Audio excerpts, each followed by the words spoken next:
Even আজি মই নৱম শ্ৰেণীৰ এটা পাঠৰ চুৰধৰা নামৰ পাঠটো শ্ৰী শ্ৰী মাধৱদেৱৰ দ্বাৰা ৰচিত তাৰ অতি চমু প্ৰশ্ন কেইটামান লৈ আহিছোঁ।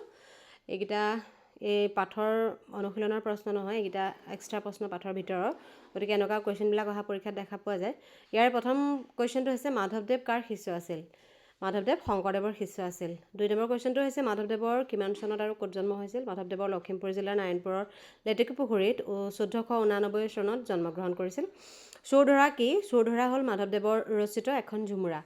মাধৱদেৱৰ ৰচিত একমাত্ৰ নাটকখনৰ নাম কি? মাধৱদেৱৰ ৰচিত একমাত্ৰ নাটকখনৰ নাম হ'ল অৰ্জুন ভঞ্জন। অৰ্জুন ভঞ্জন নাটকখনৰ আন এটা নাম কি? এইখনক দধিমথন বুলি কোৱা হয়। অৰ্জুন ভঞ্জন নাটকখনৰ আন এটা নাম হ'ল দধিমথন। গোপীয়ে যশোদাক কিয় দুখ ত্যাগ কৰিবলৈ কৈছিল?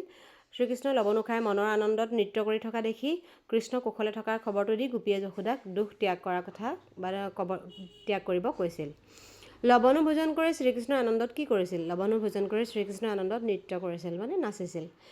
তোহাক হামু লবণু দেৱ, কোনে কাক লবণু দিম বুলি কৈছিল? এগৰাকী গোৱালীয়ে বা গোপিনীয়ে শ্ৰীকৃষ্ণক লবণু দিম বুলি কৈছিল।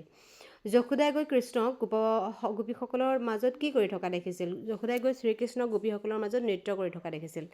মাধৱদেৱৰ সাহিত্যিক কৰ্মৰাজিৰ কীৰ্তিস্তম্ভ কি?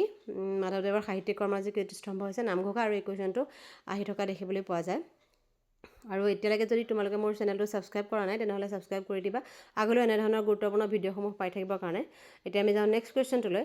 মাধৱদেৱে অসমত কি আন্দোলনৰ গুৰি ধৰিছিল? মাধৱদেৱে অসমত ভক্তি আন্দোলনৰ গুৰি ধৰিছিল শংকৰদেৱৰ লগত। মাধৱদেৱৰ ক'ত আৰু কেতিয়া মহাপ্ৰয়াণ ঘটে?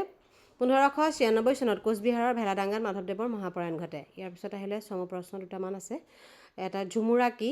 এইটো হৈছে একোটা সম্পূৰ্ণ বিষয়বস্তু বা ঘটনাৰ সলনি ক্ষুদ্ৰ ঘটনা বা পৰিস্থিতিক লৈ ঠেক পৰিসৰত ৰচনা কৰা নাটককে ঝুমুৰা বুলি কোৱা হয়। আৰু নেক্সট কুৱেশ্যনটো হৈছে মাধৱদেৱৰ ৰচিত কেইখনমান ঝুমুৰাৰ নাম লিখা। মাধৱদেৱৰ ৰচিত কেইখনমান ঝুমুৰা হৈছে ভূমিলেটোৱা, ভোজন বিহাৰ, চুৰধৰা আৰু পিম্পৰা গুচোৱা। হে কানাই তুহো হামাক চাৰহ, কোনে কাক কি প্ৰসংগত কৈছিলে? এই কথাষাৰ গোৱালী এজনীয়ে বা গোপী এজনীয়ে শ্ৰীকৃষ্ণক উদ্দেশ্যি কৈছিল। এদিনাখন কৃষ্ণই গোৱালী এজনীৰ ঘৰত লবণু চুৰি কৰি খাই ধৰা পৰিল, কিন্তু চতুৰ কৃষ্ণই তেওঁৰ হাতত লাগি থকা লবণু খিনি গোৱালীগৰাকীৰ বা গোপীগৰাকীৰ মুখতে সানি দি তেওঁকে চোৰ সজালে, আৰু তেওঁ আচলত ধৰি টানি আনি সকলোকে ক'লে যে নিজৰ ঘৰৰ লবণু গোৱালীয়ে নিজে খাইছে।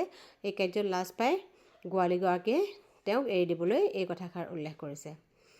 এতিয়া এটা নেক্সট কুৱেশ্যন আহিলে, অকণমান দীঘল কুৱেশ্যন। ঝুমুৰাৰ প্ৰধান লক্ষণসমূহ কি কি? ঝুমুৰাৰ প্ৰধান লক্ষণসমূহ হ'ল ঝুমুৰা একাংকৰ চুটি নাট। ইয়াত এটি সম্পূৰ্ণ কাহিনী নাথাকে। এটি ক্ষুদ্ৰ আখ্যানৰ একোটা বা এদিনৰ ঘটনা বা নতুবা সামান্য পৰিস্থিতিক লৈ নাটৰ কাহিনী সজোৱা হয়। ঝুমুৰাবোৰৰ নৃত্য গীত প্ৰধান, আৰু ইয়াৰ সৰহভাগেই গীত ঝুমুৰি ছন্দত ৰচিত। লাষ্ট যিটো লক্ষণ হৈছে সেইটো হৈছে ঝুমুৰাত নাৰী চৰিত্ৰই প্ৰাধান্য লাভ কৰে। মাধৱদেৱৰ ঝুমুৰাৰ নায়ক শ্ৰীকৃষ্ণ হ'লেও এইবোৰত নাৰী চৰিত্ৰৰ সংখ্যাই অধিক। ভিডিঅ'টো ইমান দেৰি চাই থকাৰ কাৰণে ধন্যবাদ, আৰু চেনেলটো লাইক, ছাবস্ক্ৰাইব, শ্বেয়াৰ কৰি দিবা।